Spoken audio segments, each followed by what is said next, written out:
Welcome back to the channel. A new video update on the Mitsubishi Lancer MR mivec.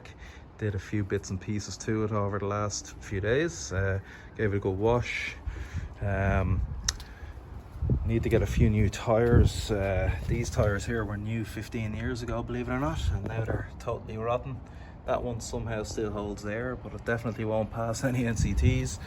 The other one over here won't pump up anymore, so that needs a new one. Next step is we're gonna tackle the fuel tank, drain out whatever rotten fuel is in it, and take things from there. We've already freed up all 4 brakes. They weren't actually badly seized at all, but I will be buying new discs and pads, but I just want to get the car rolling for the moment. Took the contents out of the boot. There's a whole load of mats, out of what I don't know, but the actual original mats for this car are actually still here and in decent condition.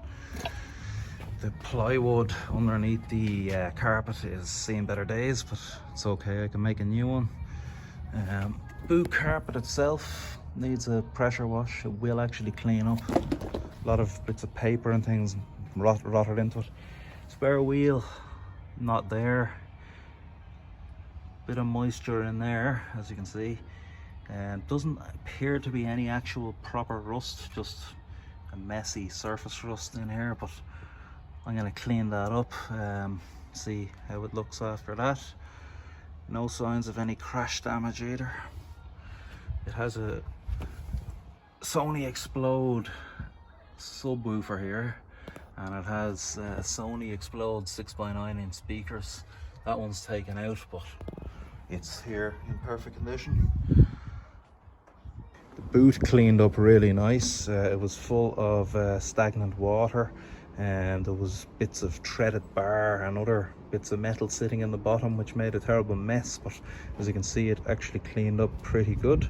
Well guys, just lifted the back seats, took out this sender unit.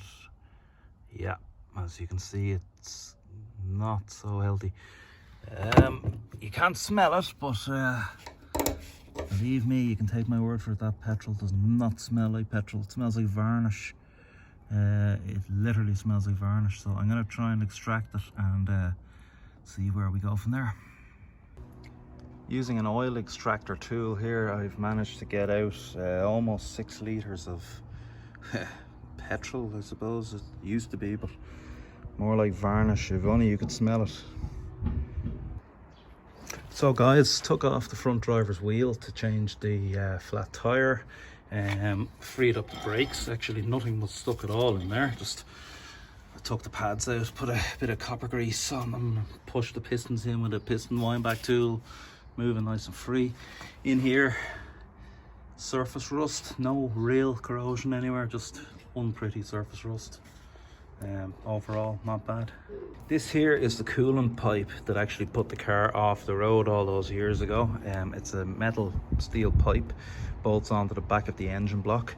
As you can see here, it has an O-ring, and the little flange there is actually rusted away, but on the other end it's totally gone, and that's where it actually failed.